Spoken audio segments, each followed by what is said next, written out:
अस्सलामुअलैकुम बेटे, उम्मीद है आप सब लोग खैरवाफियत से होंगे।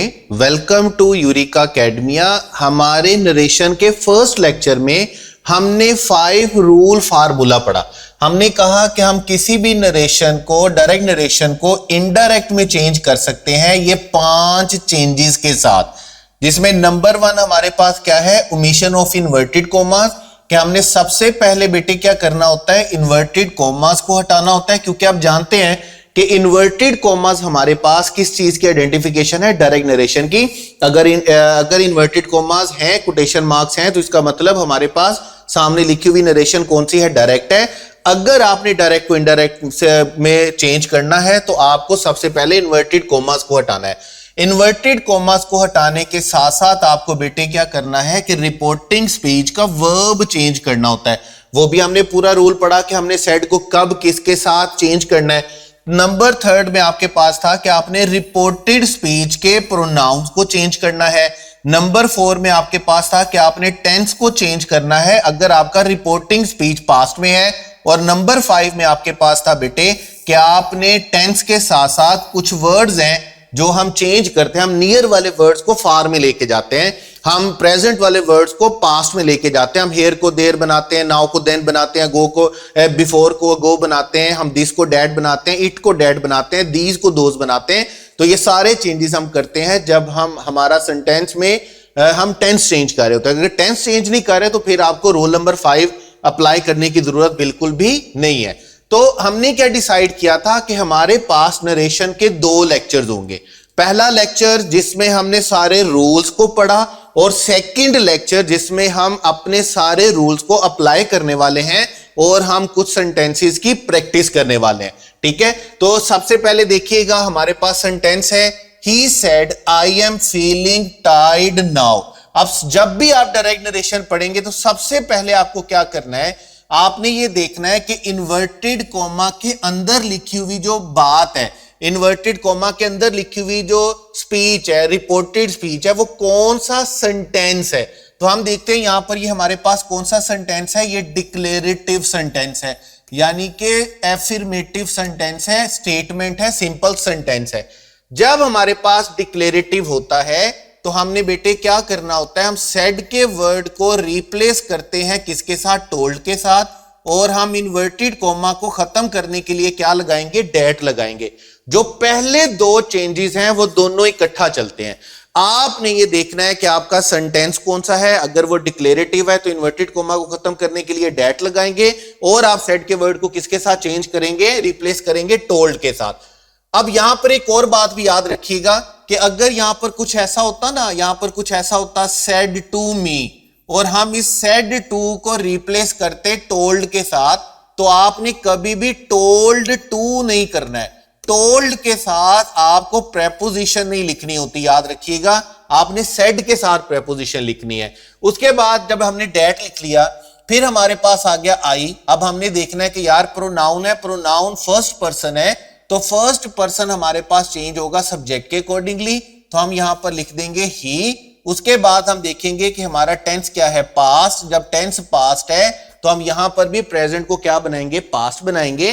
तो जब पास्ट बनाएंगे तो ये क्या बनेगा, ही वाज फीलिंग टायर्ड। अब जब हमने टेंस चेंज किया है तो टेंस के साथ साथ हमने कुछ वर्ड्स भी चेंज करने होते हैं, इसलिए हम नाउ को रिप्लेस कर देंगे बेटे किसके साथ, देन के साथ। तो हमारा सेंटेंस क्या बनेगा, he told that he was feeling tired then। मैं क्या करूंगा, हमारे पास जितने भी सेंटेंसेस हैं उनमें से मैं कुछ सेंटेंसेस करता जाऊंगा, कुछ रूल्स आपको बताता जाऊंगा। ये जितने सेंटेंसेस आपके सामने आपकी स्क्रीन पर आएंगे, आपने इन सारे सेंटेंसेस को इनडायरेक्ट में खुद से लिखना है, अपने हाथों से करना है, याद रखिएगा। जैसे देखिए शी सेड है, उसके बाद आप देख लेंगे डिक्लेरेटिव सेंटेंस है, तो डिक्लेरेटिव सेंटेंस में इन्वर्टेड कोमा को हटाने के लिए क्या आएगा, डैट आएगा। अब प्रोनाउन क्या है, वी है। अब फर्स्ट पर्सन है तो फर्स्ट पर्सन को हम किसके साथ लिख के चेंज करेंगे, सब्जेक्ट के अकॉर्डिंगली। अब यहां पर आप ये बात याद रखेंगे, देखें हम शी के अकॉर्डिंगली चेंज करने वाले हैं किसको, वी को, क्योंकि वी क्या है, फर्स्ट पर्सन है, और फर्स्ट पर्सन किसके अकॉर्डिंगली यूज होता है, सब्जेक्ट के अकॉर्डिंगली होता है। अब यहां पर एक और थोड़ा सा टेक्निकल पॉइंट है जो आपने जहन में रखना है। देखें शी हमारे पास क्या है, सिंगुलर, और वी हमारे पास क्या है, प्लूरल। हम वी को शी के साथ रिप्लेस तो करने वाले हैं, लेकिन हम नंबर वो लिखेंगे जो कि हमारे प्रोनाउन का है।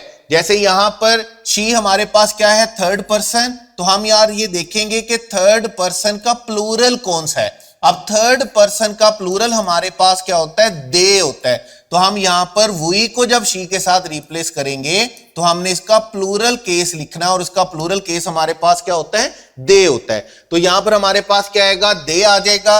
उसके बाद आप देखेंगे कि आपका रिपोर्टिंग स्पीच किस में है, पास्ट में, तो आपने टेंस चेंज करना है। टेंस चेंज करने के लिए आप हैव को किसके साथ रिप्लेस करेंगे, हैड के साथ, और आपका पूरा सेंटेंस इनडायरेक्ट बन जाएगा। आपका सेंटेंस कैसे बनेगा, she told that they had finished the project. बाकी तो कुछ भी चेंज करने की आपको जरूरत नहीं है, जितने चेंजेस हमें चाहिए थे वो हमने क्या किया, कर लिए।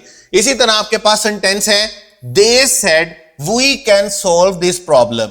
अब यहां पर अगेन हमारे पास डिक्लेरेटिव सेंटेंस है, तो डिक्लेरेटिव सेंटेंस में हमने क्या करना है, इन्वर्टेड कोमा को खत्म करने के लिए डैट लिखना है। सेड को हमने किसके साथ रिप्लेस कर देना है, टोल्ड के साथ कर देना है। वी हमारे पास कौन सा प्रोनाउन है, फर्स्ट पर्सन है, तो फर्स्ट पर्सन किसके साथ आएगा, फर्स्ट पर्सन चेंज होता है सब्जेक्ट के अकॉर्डिंगली। तो यहां पर वी को जब हम दे के साथ करेंगे तो हमारे पास बेटे क्या आ जाएगा, दे आ जाएगा। हमारा रिपोर्टिंग स्पीच चूंकि पास्ट में है तो यहां पर हम कैन को बेटे क्या बना देंगे, कैन को हम बना देंगे कुड, और कुड के साथ वर्ब की फर्स्ट फॉर्म ही रहेगी। इस दिस को हमने बेटे क्या बना देना है, डेट बना देना है, क्योंकि हम टेंस चेंज कर रहे हैं। अगर हम टेंस चेंज ना कर रहे हो तो फिर हम जो सर्टेन वर्ड चेंज करते हैं वो चेंज भी हमने नहीं करना, याद रखिएगा। इन सर्टेन वर्ड्स को चेंज आपने तब करना है जब आप अपना टेंस चेंज कर रहे होंगे डायरेक्ट से इनडायरेक्ट में जाने के लिए। उसके बाद हमारे पास सेंटेंसेस है, मैं दोबारा बोल रहा हूं, मैं कुछ सेंटेंसेस की प्रैक्टिस करवाता रहूंगा। ये डिक्लेरेटिव सेंटेंसेस हैं आपके पास, दो सेंटेंसेस मैं छोड़ रहा हूं, या आपने खुद से अटेम्प्ट करने हैं अच्छे तरीके से। उसके बाद आइएगा हमारे पास है बेटे इंट्रोगेटिव सेंटेंसेस।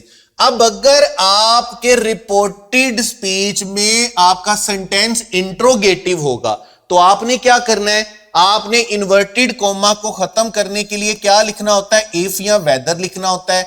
यह तब लिखना होता है जब आपका सेंटेंस हेल्पिंग वर्ब से स्टार्ट हो रहा है। अगर WH से स्टार्ट हो रहा है तो फिर आपको इफ या वेदर लिखने की भी जरूरत नहीं है। उसके बाद दूसरा काम आपने क्या करना होता है कि जब आप सेड को चेंज करेंगे तो आपने बेटे सेड को किसके साथ चेंज करना है, आपने आस्क्ड के साथ चेंज करना है। आपने सेड को चेंज करना है क्वेश्चन के साथ। आपने सेड को चेंज करना है बेटे डिस्कवर्ड के साथ। आपने सेड को चेंज करना है बेटे किसके साथ, इंक्वायर्ड के साथ। तो आपने अपने सेड के वर्ड को चेंज करना है इनमें से किसी एक वर्ड के साथ। फिर तीसरी बात आपने जो याद रखनी है इंट्रोगेटिव की सूरत में, कि जब आप इफ या वेदर लिखेंगे या आप WH का वर्ड लिखेंगे, इन दोनों सूरतों में जब आप आगे सेंटेंस लेकर के जाएंगे तो इसके बाद आपने सेंटेंस इंट्रोगेटिव नहीं लिखना, बल्कि क्या लिखना है, एफर्मेटिव। यानी कि इनडायरेक्ट नरेशन में आप जब इफ या वेदर लिखते हैं या WH वर्ड लिखते हैं तो उसके बाद आपका सेंटेंस क्या बनेगा, एफर्मेटिव बनेगा। अब जैसे देखें यहां पर हम ही सेड टू मी को रिप्लेस करेंगे किसके साथ, ही आस्क्ड मी। तो जब हम ही आस्क्ड मी लिखेंगे तो टू का प्रेपोजिशन हम क्या करेंगे, उड़ा देंगे। उसके बाद आप देखेंगे कि यहां पर हमारा सेंटेंस किससे स्टार्ट हो रहा है, हेल्पिंग वर्ब से।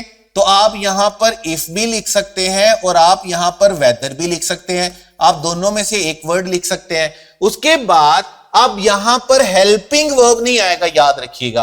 अब यहां पर सब्जेक्ट आएगा, क्योंकि इफ या वेदर के बाद हमने सेंटेंस बेटे क्या लिखना है, हमेशा एफर्मेटिव सेंटेंस लिखना है।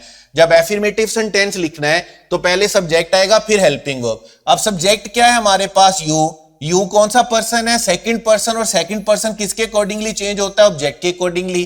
तो यहां पर क्या आएगा, इफ और वेदर आई। अब आर हमने देखना है कि हमारा टेंस किसमें है, पास्ट में, तो आर को हम क्या बना देंगे, वाज। हमारा सेंटेंस क्या बनेगा, I was coming to the party, और टू नाइट को हम रिप्लेस कर देंगे बेटे किसके साथ, टू नाइट को हम रिप्लेस कर देंगे डेट नाइट के साथ। और सेंटेंस को खत्म किस पे करेंगे, फुल स्टॉप पे। आपने याद रखना है डायरेक्ट क्वेश्चन जो होता है, डायरेक्ट नरेशन का जो क्वेश्चन होता है उसको तो आप खत्म करते हैं क्वेश्चन मार्क के साथ, लेकिन अगर आप इनडायरेक्ट में चेंज कर देते हैं तो फिर आपने उसको क्वेश्चन मार्क पे खत्म नहीं करना बेटे, फिर आपने उसको किस पे खत्म करना है, फुल स्टॉप पे खत्म करना है। उसके बाद जैसे आपके पास सेंटेंस है he said to me will you help me, अब यहां पर भी वैसे ही होगा, आप सेड के वर्ड को रिप्लेस कर देंगे किसके साथ, आस्क के साथ। आप इन्वर्टेड कोमा को खत्म करने के लिए क्या लिखेंगे, इफ लिखेंगे। इफ के बाद यू आएगा तो सेकंड पर्सन किसके अकॉर्डिंगली चेंज होता है, ऑब्जेक्ट के अकॉर्डिंगली, तो ये क्या बन जाएगा, आई बन जाएगा। विल को हम चेंज करेंगे पास्ट में, क्योंकि पहले पास्ट टेंस है हमारे पास, तो विल हमारे पास किस में जाएगा, वुड में जाएगा। हेल्प आ जाएगा, और मी अगेन हमारे पास क्या आ गया, अगेन हमारे पास क्या आ गया, फर्स्ट पर्सन आ गया। फर्स्ट पर्सन हमारे पास किसके अकॉर्डिंगली चेंज होता है, सब्जेक्ट के अकॉर्डिंगली, लेकिन केस ये वाला लिखा जाएगा, जैसे यहां पर ऑब्जेक्टिव केस लिखा गया ना, तो हम इसको चेंज तो ही के अकॉर्डिंगली करेंगे, लेकिन हम केस कौन सा लिखेंगे, हम केस ऑब्जेक्टिव लिखेंगे। तो सेंटेंस बनेगा if I would help him, और उसके बाद लिखेंगे विद दिस को हम किसके साथ रिप्लेस कर देंगे, दैट के साथ, और क्वेश्चन मार्क को हटा के हम क्या लगा देंगे, फुल स्टॉप। तो आपका सेंटेंस पता कैसे बनेगा, आपका सेंटेंस बनेगा he asked me if I would help him with that task. अब आप देख रहे हैं हमने हर चीज का, हर रूल का ख्याल रखते हुए अपने पूरे के पूरे सेंटेंस को डायरेक्ट से क्या कर दिया, इनडायरेक्ट कर दिया। अब जरा WH वाला वर्ड सेंटेंस भी देख लीजिएगा, ठीक है। देखें उसी तरह सेड का वर्ड किसके साथ चेंज हो जाएगा, सेड का वर्ड चेंज होगा आस्क के साथ। इसी तरह हमारे पास इन्वर्टेड कोमा को खत्म करने के लिए इफ या वेदर आना चाहिए, क्योंकि आपका सेंटेंस इंट्रोगेटिव है। लेकिन अगर आपका इंट्रोगेटिव सेंटेंस WH वर्ड से स्टार्ट हो रहा है तो आपने बात पल्ले बांध लेनी है, आपने इफ या वेदर नहीं लिखना है, आप सेंटेंस को WH वर्ड से ही लिखेंगे। जैसे वेयर है तो वेयर ही लिख रहेगा, लेकिन आपने यहां पर एक काम जरूर करना है कि एज यूजुअल आपने वेयर के बाद यहां पर हेल्पिंग वर्ब नहीं लिखना, बल्कि वेयर के बाद आपने क्या लिखना है, सब्जेक्ट लिखना है। जब हम क्वेश्चन को डायरेक्ट से इनडायरेक्ट बनाते हैं तो हम अपने सेंटेंस को इंट्रोगेटिव से एफर्मेटिव में ले जाते हैं। तो यहां पर हमें क्या करेंगे, डू यू लिव। अब यू हमारे पास बेटे क्या है, सेकंड पर्सन है, और सेकंड पर्सन किसके अकॉर्डिंगली चेंज होता है, सब्जेक्ट के अकॉर्डिंगली। तो यहां पर हमारा सेंटेंस चलेगा वेयर शी। अब वेयर शी के बाद हमारे पास है डू लिव। अब हमें चूंकि एफर्मेटिव सेंटेंस बनाना है तो मैं डू को डिड नहीं बनाऊंगा, मैं डू लिव को डिड लिव नहीं बनाऊंगा, बल्कि मैं क्या करूंगा, इसको सेकंड फॉर्म में लेके जाऊंगा। तो ये प्रेजेंट इंडेफिनिट से किस में चला जाएगा, पास्ट इंडेफिनिट में।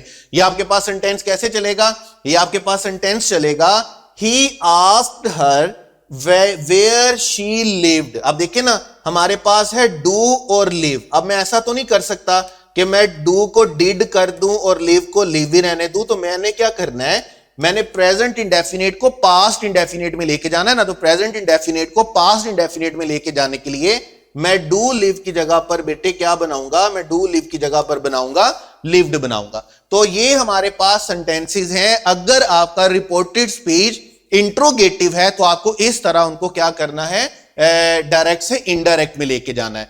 उसके बाद है हमारे पास इंपेरेटिव सेंटेंसेस, और इंपेरेटिव सेंटेंसेस में हमने क्या करना होता है, मैंने आपको बताया था कि इंपेरेटिव सेंटेंसेस में हमें इन्वर्टेड कोमा को खत्म करने के लिए टू लिखना है, हमें अपने सेड के वर्ड को अकॉर्डिंगली चेंज करना है। अगर हुक्म दिया गया है तो हम ऑर्डर लिख सकते हैं या हम कमांडेड लिख सकते हैं। इसके साथ साथ हम क्या करेंगे, अगर रिक्वेस्ट की गई है तो हम सेड के वर्ड को रिप्लेस कर देंगे बेटे किसके साथ, रिक्वेस्टेड के साथ। अगर नसीहत की गई है तो किसके साथ करेंगे, एडवाइस के साथ। मना किया गया है तो किसके साथ करेंगे, बेड के साथ। तो आप फॉर बेड के साथ मना किया गया है तो, और अगर कोई गुड बाय कहा गया है, विश किया गया है, तो फिर आप किसके साथ करेंगे, बेड के साथ। तो ये सारा काम आपने यहां पर करना होता है, कोई लंबी चौड़ी बात नहीं है। अब जरा देखिएगा, he said close the door immediately. अब क्लोज द डोर इमीडिएटली का मतलब क्या है कि हुक्म दिया जा रहा है। और ये इंपेरेटिव सेंटेंसेस का याद रखिएगा, इनकी सबसे बड़ी पहचान आपके पास क्या है कि ये हमेशा सेंटेंस में किससे स्टार्ट होंगे, वर्ब की फर्स्ट फॉर्म से स्टार्ट होंगे। अब जैसे यहां पर फर्स्ट फॉर्म है, यहां पे फर्स्ट फॉर्म है, यहां पे फर्स्ट फॉर्म है, यहां पे नेगेटिव है तो डू नॉट एंटर लिखा हुआ है। अब यहां पर सेंटेंस कैसे बनेगा, क्योंकि हुक्म दिया जा रहा है तो हम सेंटेंस क्या बनाएंगे, हम सेंटेंस बनाएंगे ही ऑर्डर्ड, और इन्वर्टेड कोमा को खत्म करने के लिए बेटे हम क्या लिखेंगे, इन्वर्टेड कोमा को खत्म करने के लिए हम लिखेंगे टू, उसके बाद एज इट इज वर्ब की फर्स्ट फॉर्म आएगी और हमारे पास सेंटेंस क्या हो जाएगा, कंप्लीट हो जाएगा। हमारा इनडायरेक्ट क्या बनेगा, he ordered to close the door. आपने सिर्फ आपने सेड के वर्ड को चेंज करना है और आपने बेटे क्या करना है, आपने इन्वर्टेड कोमा को हटाने के लिए टू लगाना है। बिल्कुल इसी तरह नेक्स्ट वन देखिएगा, he said to me study hard for the exam. अगर आप किसी को एग्जाम में मेहनत करने के लिए कह रहे हैं तो आप उसको ऑर्डर नहीं दे रहे, आप उसको एडवाइस कर रहे हैं। तो जब आप उसको एडवाइस कर रहे हैं तो यहां पर सेड का वर्ड बेटे किसके साथ रिप्लेस किया जाएगा, एडवाइज्ड के साथ। और ये याद रखिएगा ये एस वाला एडवाइज्ड होगा, और जब आप एडवाइज्ड लिखेंगे तो फिर आपने टू का प्रेपोजिशन नहीं लिखना है। और इन्वर्टेड कोमा को खत्म करने के लिए बेटे आपने क्या लिखना है, टू लिखना है। सेंटेंस आपके पास कैसे बनेगा, he advised me to study hard for the exam. तो आपका सेंटेंस क्या हो जाएगा, मुकम्मल। बड़े आसान तरीन होते हैं आपके जो इंपेरेटिव सेंटेंसेस के इनडायरेक्ट होते हैं, ये सबसे आसान होते हैं। उसके बाद आपके पास है he said you are welcome. अब ये जो है ना आपके पास यू आर वेलकम, ये आपके पास कौन से सेंटेंसेस हैं जिसमें हम आपको विश कर रहे होते हैं, तो इसलिए हम यहां पर क्या लिखेंगे, बेड लिखेंगे। यहां पर आप सेड के वर्ड को रिप्लेस करेंगे किसके साथ, बेड के साथ। आपका सेंटेंस कैसे चलेगा, ही बेड। यहां पर आप सेड के वर्ड को किसके साथ रिप्लेस करेंगे, बेड के साथ। आपका सेंटेंस चलेगा ही बेड। अब यहां पर हम सेंटेंस को दो तरह से कर सकते हैं। दो तरह से कैसे कर सकते हैं, हम इस सेंटेंस को कुछ यूं बोल सकते हैं, ही बेड डैड। अब सेकंड पर्सन किसके साथ चेंज होता है, ऑब्जेक्ट के साथ। ऑब्जेक्ट यहां पे नहीं है तो हम यहां पर क्या करेंगे, यू वर वेलकम्ड, ऐसे ही आएगा ना हमारे पास। लेकिन इसका सेकंड तरीका कार क्या है, क्या आप लिखेंगे ही बेड यू वेलकम। आप पूरा सेंटेंस ही ऐसे कर देते हैं, आप डैट वाले चक्कर में नहीं जाते। आपका सेंटेंस क्या बनता है, आपका सेंटेंस बनता है ही बेड यू वेलकम। आप इस तरह सेंटेंस बना देते हैं, आप यहां पर डैट वाले मामले में जाते ही नहीं है। ये बेड वाले सेंटेंस में सिर्फ होता है, बाकी किसी इंपेरेटिव सेंटेंस में ऐसा नहीं होता, याद रखिएगा। उसके बाद है आपके पास जी एक्सक्लेमेटरी सेंटेंसेस। अब एक्सक्लेमेटरी सेंटेंसेस में आपने क्या करना होता है, आपने इन्वर्टेड कोमा को खत्म करने के लिए डैट लिखना होता है। आपने सेड के वर्ड को रिप्लेस करना होता है बेटे किसके साथ, एक्सक्लेम विद जॉय के साथ, सोरो के साथ, हैप्पीनेस के साथ। आपने इंपेरेट जो इंटरजेक्शन वर्ड्स हैं वो खत्म करने होते हैं। तो जैसे आपके पास है he said what a beautiful day, खुशी है, तो आप क्या बोलेंगे, आप सेड के वर्ड को रिप्लेस करेंगे बेटे किसके साथ, he exclaimed, he exclaimed with Joy. और आप इन्वर्टेड कोमा को खत्म करने के लिए क्या लिखेंगे, डैट लिखेंगे। उसके बाद आपने व्हाट के वर्ड को क्या करना है, खत्म कर देना है। आपका सेंटेंस कैसे रहेगा, he exclaimed with joy that it was a lovely day। it का आई कैपिटल नहीं होगा, स्मॉल ही होगा। it was a beautiful day। आपने इसको क्या करना है, आपने बेटे वट हटा देना है। आपने ऐसा नहीं बोलना he exclaim with joy that what a beautiful day, आपने वट हटा देना। एक्सक्लेमेशन होती है, एक्सक्लेमेशन हमने खत्म करनी होती है। उसके बाद आपके पास है he she said hurray we won the match, खुशी है, तो आप सेड के वर्ड को किसके साथ रिप्लेस करेंगे, आप सेड के वर्ड को रिप्लेस करेंगे एक्सक्लेम्ड के साथ, एक्सक्लेम विद जॉय के साथ। और उसके बाद आपने क्या करना है, आपने हुर्रा को खत्म करना है, आपने इन्वर्टेड कोमा को खत्म करने के लिए डैट लगाना है। डैट के बाद आपके पास है वी फर्स्ट पर्सन है, फर्स्ट पर्सन शी के अकॉर्डिंगली चेंज होगा, तो हम इसे क्या लिखेंगे, दे। और यहां पर आप देख रहे होंगे यहां पर आपके पास पास्ट इंडेफिनेट है, तो आप इस पास्ट इंडेफिनेट को रिप्लेस करेंगे किसके साथ, पास्ट परफेक्ट के साथ। तो ये आपके पास क्या बनेगा, हैड वोन बनेगा। तो सेंटेंस क्या बनेगा, she exclaimed with joy that they had वोन द मैच। आपके पास सेंटेंस क्या बनेगा, दे हैड वोन द मैच। आपने प्रेजेंट इंडेफिनेट को पास्ट इंडेफिनेट में लाना होता है, और पास्ट इंडेफिनेट को आपने किस में लेके जाना होता है, पास्ट परफेक्ट में लेके जाना होता है। अगर आपके सेंटेंस का रिपोर्टिंग स्पीच किस में है, पास्ट में है। तो ये है हमारे पास बेटे कौन से एक्सक्लेमेटरी सेंटेंसेस। आसान तरीन है, आपके सामने सेंटेंसेस है, आपने इनका इनडायरेक्ट बना लेना है। जो बात पल्ले नहीं पड़ती, जो बात समझ में नहीं आती, वो आपने क्या करनी है, पूछ लेनी है। उसके बाद है हमारे पास ऑप्टेटिव सेंटेंसेस। पांचवी तरह के जो हमारे पास सेंटेंसेस हैं वो कौन से हैं, ऑप्टेटिव। अब ऑप्टेटिव में हमारे पास क्या चलेगा, he said may God protect you. जब आप किसी को दुआ दे रहे हैं तो आपने सेड के वर्ड को क्या करना है, प्रेड के साथ, विश्ड के साथ रिप्लेस करना है। और अगर आप किसी को बद्दुआ दे रहे हैं तो फिर आपने कर्स के साथ करना है। बद्दुआ वैसे किसी को देनी नहीं चाहिए, अच्छी बात नहीं होती है, बुरी बात होती है। तो आप क्या करेंगे, आपका सेंटेंस होगा ही प्रेड। आपका सेंटेंस क्या होगा, ही प्रेड दैट गॉड। अब मे को हमने रिप्लेस कर देना है किसके साथ, माइट के साथ, क्योंकि हमारे सेंटेंस का फर्स्ट पार्ट किसमें है, पास्ट में है। हमने पढ़ा था मॉडल एक्सिलरी के लिए, आपको याद होगा कि हम कैन को रिप्लेस करते हैं बेटे किसके साथ, कुड के साथ। हम मे को रिप्लेस करते हैं बेटे किसके साथ, माइट के साथ। तो यहां पर हम गॉड मे प्रोटेक्ट यू नहीं लिखेंगे, बल्कि हम क्या लिखेंगे, गॉड माइट प्रोटेक्ट। अब यहां पर हमारे पास जो प्रोनाउन लिखा हुआ है वो प्रोनाउन के लिखा हुआ है यू। यू के लिए हम यहां पर देखेंगे तो ऑब्जेक्ट मौजूद नहीं है। तो जब ऑब्जेक्ट मौजूद नहीं है तो हम सेकंड पर्सन को चेंज नहीं करते। या हम क्या करते हैं, इमेजिनरी तौर पर हम यहां पर सोच लेते हैं कि ये बात मुझसे की गई थी और यहां पर मी लिखा हुआ है, ठीक है। तो आप लिखेंगे he prayed that God might protect me always, ठीक है। तो आप इस ऑलवेज को क्या ला सकते हैं, आप इसको पहले ला सकते हैं, God might always protect me. तो जिस तरह भी आप सेंटेंस को एडजस्ट कर लेंगे, कोई प्रॉब्लम नहीं है, ठीक है। उसके बाद जैसे देखिएगा इस वाले सेंटेंस को जिसमें विश का वर्ड आता है, ये बड़े मजे के सेंटेंस होते हैं। He said I wish you happiness and health. इनका सबसे आसान इनडायरेक्ट बनता है। आप सेंटेंस पता है कैसे बनाएंगे इसका, आप बनाएंगे ही विश्ड। आप यहां पे सेड के वर्ड को रिप्लेस कर देंगे किसके साथ, विश्ड के साथ। और आप यहां पर देख रहे हैं किसको विश किया जा रहा है, आई को विश किया जा रहा है ना। और आई को हम किसके अकॉर्डिंगली चेंज करते हैं, ही के अकॉर्डिंगली। तो यहां पर बनना तो कुछ यूं चाहिए, ही विश्ड दैट ही ब्ला ब्ला। हम ऐसा नहीं करते, हम इसको फर्स्ट पर्सन ही रहने देते हैं और सेंटेंस बनता है he wished me happiness and health. हमारे पास सेंटेंस क्या बनेगा, he wished me happiness and health. आप इस तरह करके इसका, इस ऑपरेटिव सेंटेंस का क्या बनाते हैं, इनडायरेक्ट बना लेते हैं।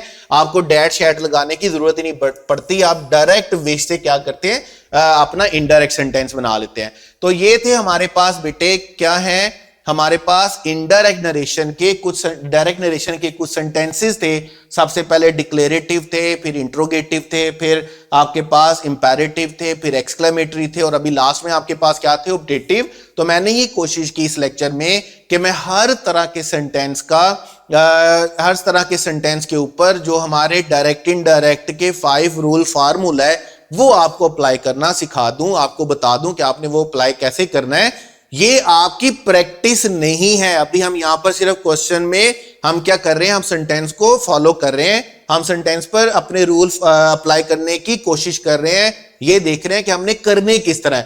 प्रैक्टिस आपने कहां से करनी है वो आप सब जानते ही हैं कि आपने इंग्लिश की बुक लेनी है। इंग्लिश की बुक में वॉइस और इंग्लिश की बुक में नरेशन के जो एमसीक्यूज दिए हुए हैं, आपने उन एमसीक्यूज को अच्छे तरीके से सॉल्व करना है।